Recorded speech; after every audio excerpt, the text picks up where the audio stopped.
ہم صحابہ کے منہج کو کیوں اپنانا چاہتے ہیں اور ہم تمام مسلمانوں کو کیوں اپنانا چاہیے؟ بہت ساری باتیں آپ نے پچھلے جمعہ سماعت فرمائی. دیکھیے وہ صحابہ کرام جس کے سامنے قرآن اترا، وہ صحابہ کرام جس کے سامنے خود پیارے حبیب صلی اللہ علیہ وسلم اس قرآن کی تشریح کیے، تمام احکامات کو بتائے. ہم اور آپ ذرا سا اپنے عقل و شعور کے اعتبار سے سوچے تو بالکل آپ لاسٹ رجلٹ کے طور پہ آپ پہنچیں گے کہ سب سے زیادہ اگر کوئی قرآن کو سمجھا ہے، سب سے زیادہ اگر کسی نے احکامات کو سمجھا ہے، وہ صحابہ کرام رضوان اللہ علیہم اجمعین کی جماعت ہے. صحابہ نے جو تشریح کی ہے اور صحابہ کی تشریحات کو جو سمجھے ہیں اس کو تابعین کی جماعت کہتے ہیں. اور اسی طریقے سے جو تابعین نے تشریح کی ہے اور تابعین کی تعلیمات کے اوپر جن لوگوں نے عمل کیا ہے اس کو تبع تابعین کہتے ہیں. تو بھلا وہ شخص جس نے خود رسول اکرم صلی اللہ علیہ وسلم کا ساتھ دیا، جس نے خود رسول اکرم صلی اللہ علیہ وسلم کے پیچھے اپنا تن من دھن ساری چیزوں کو قربان کر دیا، اس کی اہمیت ہماری اور آپ کی نظر میں کتنی ہونی چاہیے؟ بس اسی وجہ سے ہم آپ تمام لوگوں کو دعوت دیتے ہیں کہ آپ تابعین کو چھوڑے ڈائریکٹ صحابہ کو دیکھیں کہ صحابہ نے قرآن مجید کی اگر کوئی ایسے مشتبہات والے آیات ہیں یا اللہ کے رسول صلی اللہ علیہ وسلم کی زندگی کے کوئی ایسے احکامات ہیں تو ان سے انہوں نے کس طریقے سے مسئلہ کو اخذ کیا ہے. آئیے سب سے پہلی مثال میں آپ کے سامنے پیش کروں اور قرآن مجید بھی اس سورت سے شروع ہو رہا ہے. سورۃ الفاتحہ. فاتحہ کا مطلب ہی ہوتا ہے کھولنے والی سورت. فتح یفتح کا مطلب ہوتا ہے کھولنا، تو فاتحہ مطلب کھولنے والی. سورۃ الفاتحہ سے قرآن مجید کی شروعات ہو رہا اور ہم بھی آپ کے سامنے سورۃ الفاتحہ ہی پڑھنا چاہتے ہیں اور ہم یہ آپ کے سامنے بیان کرنا چاہتے ہیں کہ تبع تابعین نے کیا سمجھا ہے اور صحابہ نے کیا سمجھا ہے. اگر برا لگ جائے تو معاف کیجیے گا کیونکہ میں آپ کے سامنے قرآن و حدیث اور قرآن مجید کی صحیح تشریح رکھنے جا رہا ہوں. ہو سکتا ہے آپ کے ذہن میں اور ہمارے ذہن میں فرق ہو، لیکن میں جس منہج کی طرف بلا رہا ہوں اس منہج میں کوئی شک نہیں ہے. اللہ رب العالمین نے کیا فرمایا؟ الحمدللہ رب العالمین الرحمن الرحیم مالک یوم الدین ایاک نعبد و ایاک نستعین اهدنا الصراط المستقیم صراط الذین انعمت علیہم غیر المغضوب علیہم ولا الضالین. اللہ کے رسول صلی اللہ علیہ وسلم اس سورت کے ضمن میں تشریح کرتے ہوئے فرماتے ہیں یہ سورت ایسی سورت ہے، اتنی بابرکت سورت ہے، اتنی عظیم سورت ہے کہ اگر کوئی شخص نماز پڑھتا ہے اور اس نے اس سورت کو نہیں پڑھا، سورۃ الاخلاص پڑھ لیا، سورۃ الناس پڑھ لیا، سورۃ الملک پڑھ لیا، سورۃ الرحمن پڑھ لیا، الغرض قرآن کی 113 صورتیں انہوں نے پڑھ ڈالی، لیکن نماز کی شروعات اس نے سورۃ الفاتحہ سے نہیں کی، اللہ کی قسم ہے اس کی نماز نہیں ہوگی. یہ کس کا فتویٰ ہے؟ رسول اکرم صلی اللہ علیہ وسلم کا فتویٰ. سورۃ الفاتحہ نماز میں نہیں پڑھی جاتی، یہ بات بالکل صحیح ہے. سورۃ الفاتحہ کہاں پڑھی جاتی ہے؟ کھانے کے اوپر، مردوں کے اوپر. فاتحہ خوانی ہو رہی ہے نہیں ہو رہی؟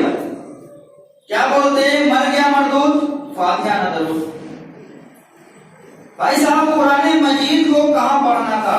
سورۃ الفاتحہ سے نماز کی شروعات کرنی تھی. اگر ایسی باتیں بولے تو لوگ تو بولے کہ بھائی خلاف بول رہا ہے. میں خلاف نہیں بول رہا، بس میں ایک مثال دے رہا ہوں آپ کو کہ جہاں پڑھنا ہے وہاں نہیں پڑھتے ہیں، جہاں نہیں پڑھنا ہے وہاں پڑھتے ہیں، جہاں حکم ہی نہیں، جہاں کسی کا عمل ہی نہیں صحابہ کا عمل ہے، نہ تابعین کا عمل ہے، نہ تبع تابعین کا عمل ہے، نہ سلف کا عمل ہے، نہ خلف کا عمل ہے، کسی کا عمل نہیں۔ آئیے اس حدیث کے ضمن میں کچھ ایسے دلائل لوگ پیش کرتے ہیں کہ بھائی سورۃ الفاتحہ حقیقتاً کیا ہے، نہ پڑھائی جائے تو ہی بہتر ہے۔ کیوں؟ دلیل ہے بھائی، ترمذی شریف اٹھائیے، ترمذی شریف اٹھائیے، اور ترمذی شریف کے اندر حضرت جابر ابن عبداللہ رضی اللہ تعالیٰ عنہ کہتے ہیں، یہ جابر ابن عبداللہ رضی اللہ عنہ کا اپنا قول ہے، موقوفاً روایت۔ جابر ابن عبداللہ رضی اللہ تعالیٰ عنہ کہتے ہیں کہ دیکھو سورۃ الفاتحہ کے بغیر نماز نہیں ہوگی مگر تم امام کے پیچھے ہو۔ تو کچھ بھائیوں نے دلیل پکڑ لیا اس سے کہ دیکھو جابر ابن عبداللہ رضی اللہ عنہ کی روایت تو ہے یہاں ترمذی شریف کے اندر، اچھی بات ہے آپ نے کہا، لیکن میں بھی آپ کے سامنے ایک روایت نہیں روایات پیش کرتا ہوں، اور وہ بھی ترمذی شریف سے کرتا ہوں۔ 311 نمبر روایت کھولیے، 311 نمبر۔ حضرت ابو ہریرہ رضی اللہ تعالیٰ عنہ یا پھر حضرت عبادہ بن صامت رضی اللہ تعالیٰ عنہ کہتے ہیں کہ پیارے حبیب صلی اللہ علیہ وسلم فجر کی نماز پڑھائیں، تو فجر کی نماز جب پڑھا رہے تھے تو آپ صلی اللہ علیہ وسلم کے پیچھے اصحاب بھی آپ کے ساتھ قرآن پڑھ رہے تھے۔ ہوتا ہے کبھی کبھی امام صاحب کوئی ایسی سورت پڑھ دے جو آپ کو بھی یاد ہے اور آپ کو اچھا لگتا ہے تو آپ بھی پڑھنا شروع کر دو، صحابہ بھی پڑھنا شروع کر دیں۔ تو جب آپ صلی اللہ علیہ وسلم نے نماز سے فراغت حاصل کر لی، سلام پھیر دیا، تو کہا کہ تم میں سے کون میرے پیچھے قرات کر رہا تھا؟ بتاؤ میرے پیچھے تم قرآن پڑھ رہے تھے؟ فَثَقُلَتْ عَلَيَّ الْقِرَاءَةُ، میرے اوپر قرات مشکل ہو گئی کہ میں کیسے قرات کروں؟ تو صحابہ نے کہا نام یا رسول اللہ، ہم لوگ آپ کے پیچھے قرات کر رہے تھے۔ تو کہا لا تفعلوا، ایسا مت کرو، الا بأم القرآن، لا تفعلوا الا بأم القرآن۔ یہاں عالم صاحب، حافظ صاحب، قاری صاحب، مفتی صاحب کیا کرتے ہیں؟ ڈنڈی مار دیتے ہیں۔ کیا کہتے ہیں؟ صرف ایک جملہ آپ کو دکھاتے ہیں، لا تفعلوا، ایسا مت کرو، بس حدیث ختم کر دیتے ہیں۔ اب حدیث کا اگلا جملہ کیا کہہ رہا ہے، اگلی لائن کیا کہہ رہی ہے، یہ کسی کو پتا ہوتا ہی نہیں ہے۔ جو مفتی صاحب نے بھائی کہہ دیا تو اب کیا ہونا چاہیے؟ مفتی صاحب نے رات کو دن بنا دیا تو کون ہو سکتا ہے اس کو رات بنانے والا؟ لا تفعلوا الا بأم القرآن، رسول اکرم صلی اللہ علیہ وسلم کا فتویٰ ہے، لا تفعلوا، تم قرات نہ کرنا، الا بأم القرآن، مگر سورۃ الفاتحہ، سورۃ الفاتحہ کے علاوہ تم میرے پیچھے اور سورتوں کی تلاوت نہ کر۔ یہ معاملہ ہے۔ اسی طریقے سے ایک اور قرآنی آیات کے سامنے، اور قرآنی آیات کو آپ کے سامنے پیش کیا جاتا ہے اور کہا جاتا ہے کہ دیکھو قرآن مجید بھی دلیل دے رہا ہے، حدیث رسول کے اندر بھی دلیل آ گئی، لیکن یہ ماننے والے نہیں ہیں۔ سورۃ الاعراف آیت نمبر 204 ہے، وَإِذَا قُرِئَ الْقُرْآنَ فَاسْتَمِعُوا لَهُ، کہ جب تمہارے سامنے قرآن پڑھا جائے تو تم کیا کرو؟ قرآن کو خاموشی کے ساتھ سنو، بغور سنو، کیئرفلی سنو۔ اب چلیے اس کی تشریح میں چلتے ہیں۔ سورۃ الاعراف ایسی سورت ہے جو مکے میں نازل ہوئی ہے۔ کہاں ہو رہی ہے نازل؟ مکے میں، اور نماز کا فرض ہو رہی ہے سن 2 ہجری مدینے میں۔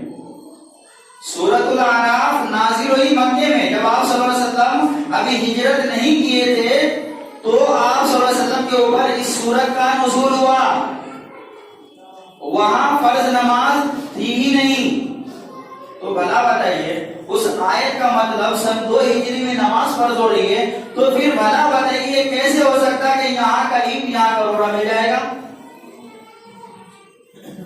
تو اس طریقے سے قرآن مجید کے آیات اور حدیث رسول صلی اللہ علیہ وسلم کے جو بھی احکامات ہیں ان تمام کے تمام احکامات کو مشتمل کر دیا گیا، متصل کر دیا گیا، اور اس سے پھر مسئلہ اخذ کیا گیا، چاہے اس مسئلہ کے اخذ کرنے میں صحابہ کی نافرمانی ہو رہی ہو، یا پھر رسول اکرم صلی اللہ علیہ وسلم کی نافرمانی ہو رہی ہو، یا پھر قرآن مجید کی بے عزتی ہو رہی ہو۔ لوگوں نے اس کے اوپر خیال ہی نہیں کیا، بس اپنا پیٹ بھرے اتنا کام لوگ کرتے چلے گئے۔ میرے بھائیو، ہزاروں واقعات ہیں، ہزاروں انلمیٹیڈ واقعات ایسے آپ کو مل جائیں گے کہ ایک عالم دین تھا، ایک حافظ قرآن کا، ایک عالم دین ایسا تھا کہ انہوں نے مرتے وقت میں کہا کہ فلاں صاحب کو بولنا میرے نماز جنازہ پڑھائے تاکہ وہ سورۃ الفاتحہ میرے نماز جنازے کے اندر پڑھے۔ کیوں یہ پیش واقع ہو رہے ہیں بتائیے؟ اگر آپ نے یہ بات کہی تھی کہ سورۃ الفاتحہ کے بغیر نماز ہو جاتی ہے تو پھر آپ تاکید کیوں کر رہے ہیں؟ پیشین گوئی کر کے کیوں مرنا چاہتے ہیں؟ وصیت کیوں مرنا چاہتے ہیں؟ تو معاملہ یہاں آ کر کے رک جاتا ہے میرے بھائیوں۔ اس لیے میں کہہ رہا ہوں کہ ائموں میں بہت فرق ہے اور صحابہ رسول کے فہم میں بہت فرق ہے۔ امام ابو حنیفہ رحمۃ اللہ علیہ، امام شافعی رحمۃ اللہ علیہ، امام مالک رحمۃ اللہ علیہ، امام احمد بن حنبل رحمۃ اللہ علیہ، امام بخاری رحمۃ اللہ علیہ، امام مسلم رحمۃ اللہ علیہ، جتنے ائمہ دین ہیں تمام کے منہج ایک ہی ہے اور تمام کے تمام لوگوں نے اپنے منہج کو ثابت کر کے دکھایا ہے۔ امام ابو حنیفہ رحمۃ اللہ علیہ کا قول ہے کہ حرام علی من لم یعرف دلیلی ان یفتی بکلامہ، حرام ہے لوگوں کے اوپر فتویٰ دینا، حرام ہے، حرام ہے علی من لم یعرف دلیلی ان یفتی بکلامہ، یہاں تک کہ لوگ جب تک یہ نہ سمجھ لے کہ میں نے یہ دلیل جو ہے کہاں سے لی ہے، میں نے جو دلیل پیش کی بھی وہ دلیل میں نے کہاں سے لی ہے، جب تک لوگوں کو یہ پتا نہ ہو جائے، جب تک کہ اس کو حرام ہے میرا نام لے کر کے فتویٰ دینا۔ اب اگلا جو لائن ہے میرے بھائیو، یہ اگلی لائن میں بہت ہی پیاری بات ہے۔ امام ابو حنیفہ رحمۃ اللہ علیہ کہتے ہیں کہ اذا صح الحدیث فهو مذہبی، لوگوں یاد رکھنا جو صحیح حدیث ہے وہی میرا مذہب ہے، وہی میرا مسلک ہے۔ تو یہ منہج ثابت ہو گیا، یہ منہج اب ثابت ہو گیا کہ ہم تمام کے تمام لوگوں کو چاہیے کہ اسی طریقے سے شریعت کے احکامات کو سمجھے جس طریقے سے صحابہ کرام رضوان اللہ علیہم اجمعین کی جماعت نے سمجھا ہے، اور میں نے آپ کے سامنے کھلا کھلا تشریح کر کے بتا دیا۔ اسی طریقے سے میرے بھائیوں ایک مسئلہ یہ بھی پیش کیا جاتا ہے کہ مدت رضاعت جو ہے یہ کتنے دن ہے؟ 2.5 سال ہے۔ کتنے دن ہے؟ 2.5 سال۔ قرآن مجید کو پڑھیے، قرآن مجید کے دو ایسے آیات ہیں جو بالکل کھلم کھلا عام لوگوں کو بھی سمجھ میں آ جائے۔ عالم حافظ صاحب کو تو چھوڑ ہی دیجیے، اس کو تو سمجھ میں آ ہی جاتا، اگر نہیں آتا تو آپ کے سامنے بیان ہی نہیں کرتا، لیکن عام لوگوں کو سنائے، عام لوگوں کو بھی سمجھ میں آ جائے، یعنی پاگل کو بھی سمجھ آ جائے۔ سورۃ البقرہ آیت نمبر 233 پڑھیے، اس کے اندر حولین کاملین کا ذکر ہے۔ سورۃ اللقمان آیت نمبر 14 پڑھیے، اس کے اندر فی عامین کا ذکر ہے۔ کسی بھی عالم صاحب سے جا کر کے پوچھئے جو عالمیت کیا ہو کسی مدرسے سے، یوٹیوب دیکھ کر کے نہیں، عالمیت کیا ہو کسی مدرسے سے، استاذ کے پاس شاگردی اختیار کر کے، اس سے پوچھے گا عربی میں اثنان جو ہے، اثنان ثلاثہ رباع، یہ واحد اثنان جو ہے، اثنان کس کو بولتے ہیں؟ تثنیہ کس کو بولتے ہیں؟ وہ بولیں گے 2 کو بولتے ہیں، 2 کو۔ کوئی نہیں بولے گا 1 کو بولتے، کوئی نہیں بولے گا 5 کو بولتے، کوئی نہیں بولے گا 3 کو بولتے، بولے گا تثنیہ اثنان، یہ 2 ہی کو بولتے، 3 کو بول ہی نہیں سکتے۔ آپ اصرار کیجئے نہیں عالم صاحب ہمارے یہاں تو لوگ بتا کے 3 کو بولتے اثنان، وہ بولیں گے وہ عالم صاحب جس نے بتایا وہ پاگل ہوگا یا اس کو آتا ہی نہیں ہوگا۔ تو پھر آپ سوال کیجئے جب قرآن مجید کے اندر یہی تثنیہ کا صیغہ استعمال کیا گیا ہے، حولین کاملین، بالکل 2 سال مکمل، 2 سال، فی عامین، بالکل مکمل ہی فی عامین 2 سال ہے، تو پھر آپ 2.5 سال کیوں کہتے ہیں؟ 2.5 سال کیوں کہتے ہیں؟ اس کے اندر تو الفاظ بالکل کلم کلا۔ تو ہمیں علم حاصل کرنا پڑے گا اور قرآن مجید سے جڑنا پڑے گا، قرآن مجید کو ترجمہ اور تشریح کے ساتھ پڑھنا پڑے گا۔ اب وہ ایک دلیل نہیں اس کے اوپر، نہیں صاحب ایسی بات نہیں ہے، بلکہ سورۃ الاحقاف آیت نمبر 15 کے اندر ذکر ہے، وَحَمْلُهُ وَفِصَالُهُ 30 شهرًا، کہ 2 سال اور 6 مہینے۔ تو ان سے ذرا سا پوچھ لیجئے گا کہ یہاں 2 باتوں کا ذکر ہے، وَحَمْلُهُ، اس کا حمل جو ہے، حمل کی مدت، وَفِصَالُهُ، اور دودھ چھڑانے کی مدت، دونوں کا ذکر ہے۔ تو حمل کی مدت تو ثابت ہو گئی کیا؟ کتنے دن؟ 9 مہینے میں بچے پیدا ہوتے ہیں. اب مفسرین کرام نے لکھا ہے کہ اگر کوئی عورت 6 مہینے میں بھی بچہ جنم دے تو پھر وہ بچہ جائز ہوگا. یہ 6 مہینے کس کی مدت ہے؟ کس کی مدت ہے؟ بچے کو جننے کی اقل مدت ہے بچے کی، کہ کم سے کم مدت 6 مہینے اور زیادہ سے زیادہ مدت 9 مہینے. بات ثابت ہو گئی. پھر حول کاملین میں اب دیکھیے کہاں تعارض رہا کہ ہمیں سمجھ میں نہیں آیا. کہاں تعارض رہا کہ آپ کو قرآن کی بات سمجھ نہیں آ رہی ہے. تو عالم صاحب کو پوچھنا پڑے گا، مفتی صاحب کو یادداشت دلانا پڑے گا کہ ثانی اور تثنیہ اور اسی طریقے سے اسلام کا معنی 2 ہی ہوتے، 3 نہیں ہوتے، نہ 2.5 ہوتے، نہ 2.25 ہوتے، نہ 2.25 ہوتے. تو اس طریقے سے میرے بھائیوں جب ہم اماموں کے پیچھے چلیں گے، اماموں کی کسی ایک امام کو خاص کر لیں گے، اللہ کی قسم کہہ رہا ہوں اسی طریقے سے ہزاروں مسائل میں آپ کے سامنے رکھ دوں گا، ابھی کھڑے کرے گنوا دوں گا، جو آپ کو لگے گا کہ امام نے کچھ اور کہا ہے، صحابہ نے کچھ اور کہا ہے، امام دین نے کچھ اور سمجھا اور صحابہ کرام نے کچھ اور سمجھا. تیسری دلیل لے لیجیے.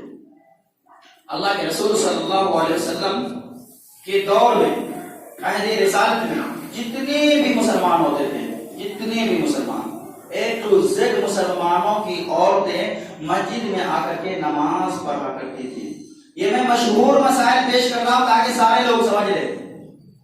اللہ کے رسول صلی اللہ علیہ وسلم کے زمانے میں تمام کی تمام عورتیں کہاں پڑھتی تھی نماز؟ رسول اللہ صلی اللہ علیہ وسلم کے پیچھے.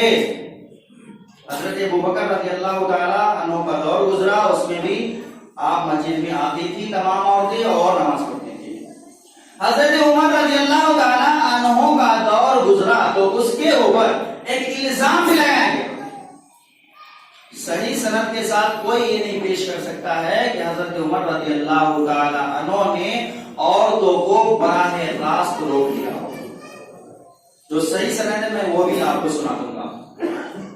حضرت عمر رضی اللہ تعالی عنہ فتنوں کے ڈر سے، چال بازوں اور نوجوان ایسے سرکش قسم کے ڈر سے ایسے ایسے لوگ جس میں صرف اور صرف کراہیت کا اظہار ہے، کراہیت کا، کہ میں ناپسند کرتا ہوں کہ اگر عورتیں گھر میں ہی نماز پڑھ لے تو بہتر ہے، لیکن مسجد نہ آئے. ان سے جا کر کے پوچھئے، ایمانداری سے قسمیں کھلا کر کے پوچھئے کہ یہ بتائیے کہ پورے محلے کی عورتیں رک گئی، پورے لوگ رک گئے، لیکن تمام عورتوں کے باوجود کیا آپ کی بیوی آپ کی بات مان کر کے رک گئی تھی؟ بھائی اسلام سب سے پہلے آج ہم لوگوں کو مثال دی جاتی ہے بھائی اپنے گھر سے شروع کرو، اور صحیح بات ہے اپنے سے ہی اسلام کی شروعات ہوتی ہے، دل سے اسلام کی شروعات ہوتی ہے. جہاں برائی کا خاتمہ ہوتا ہے وہیں اسلام کا آغاز ہو جاتا ہے. میں کہتا ہوں حضرت عمر رضی اللہ تعالیٰ عنہ اتنے بڑے خلیفہ ہے، خلیفہ وقت ہے، بھلا اس کی بیوی حضرت عمر رضی اللہ تعالیٰ عنہ کی مخالفت کر سکتے تھے؟ ایسا لگ رہا. وہی حضرت عمر رضی اللہ تعالیٰ عنہ. ابو داؤد شریف کھولیے، آپ کو یہ حدیث بالکل ملے گی، بخاری شریف میں بھی غالباً روایت ہے. اللہ کے رسول صلی اللہ علیہ وسلم کدو جو ہے، یہ لوکی ہم لوگ جس کو بولتے ہیں، لوکی بہت پسند کیا کرتے تھے اور ڈھیلے چن چن کر کے کھایا کرتے تھے. حضرت عمر رضی اللہ تعالیٰ عنہ کا بیٹا عبداللہ ابن عمر رضی اللہ تعالیٰ عنہ اور امام احمد ابن حنبل رحمۃ اللہ نے اس کو نقل بہترین انداز میں کیا. کہا کہ ابا کیا ہے یہ؟ کہا لوکی ہے بیٹا. کہا مجھے تو پسند نہیں ہے، میں نہیں کھاتا. ارے کوئی دوسری چیز منگوا دو، کیا لوکی ہے، کیا میں کھاؤں؟ حضرت عمر رضی اللہ تعالیٰ عنہ کی بات پہ، ان کے انداز پہ قربان جائیے. انہوں نے کیا کہا؟ بیٹا تم نے کیا کہا؟ کہا یہ میں نہیں کھاتا. تلواریں نکالنے کا کھاتا یا نہیں کھاتا؟ بول. کہا وہ کھا رہا ہوں. کیا معاملہ تلواریں نکالنے کی؟ کہا سن، یہ لوکی جو ہے میرے نبی کو اتنا پسند کہ آپ صلی اللہ علیہ وسلم گوشت کو چھوڑ کر کے لوکی کے ڈھیلے تلاش کر کے کھایا کرتے تھے، اور تو اس کو کراہیت کے ساتھ بول رہا ہے. اگر ایسا ہوتا جو بیٹے کو تلوار کے ساتھ اس کا انصاف کرنا چاہے، بیوی کو چھوڑ سکتے تھے. کچھ لوگوں نے کہا حضرت عمر رضی اللہ تعالیٰ عنہ کی بیوی سے. کچھ عورتوں نے کہا کہ بھلا بتائیے کہ آپ کے شوہر تو لوگوں کو منع کر رہے ہیں اور کہہ رہے ہیں کہ ہم بہت زیادہ کراہیت محسوس کرتے ہیں کہ عورتیں آتی نماز کے لیے مسجد میں. حضرت عمر رضی اللہ تعالی عنہ کی بیوی کیا کہتی ہے؟ تو بھلا پھر اس کو یہ بھی بولو مجھے بھی روک کے دکھا دے. کیا کہا؟ مجھے بھی روک کر کے دکھا دے. تم کہہ رہی ہو میں تمہاری بات مانوں یا اپنے شوہر کی بات مانوں؟ جس دن وہ مجھے منع کر دے پھر اس کے بعد میں رک جاؤں گی. بخاری شریف 900 کی روایت آپ یاد رکھیے اور دیکھ لیجیے گا اسلام کی رجسٹری میں. وہ عورتیں کہتی ہے بھلا تمہیں اس لیے نہیں روک پا رہے ہیں وہ تاکہ اس کے سامنے رسول اکرم صلی اللہ علیہ وسلم کی حدیث مبارکہ کیا لا تمنعوا اماء اللہ مساجد اللہ، لوگوں اللہ کی بندیوں کو مسجد میں نماز پڑھنے سے نہ روکو. بھلا بتائیے امام صاحب کا فتویٰ کیا ہے کہ عورتیں مسجد میں نماز پڑھ سکتی نہیں پڑھ سکتی. کیوں بھائی؟ فتنوں کا زمانہ ہے. اچھی بات ہے بھائی، فتنوں کا زمانہ ہے تو پھر بازار جانے سے بھی روک دو.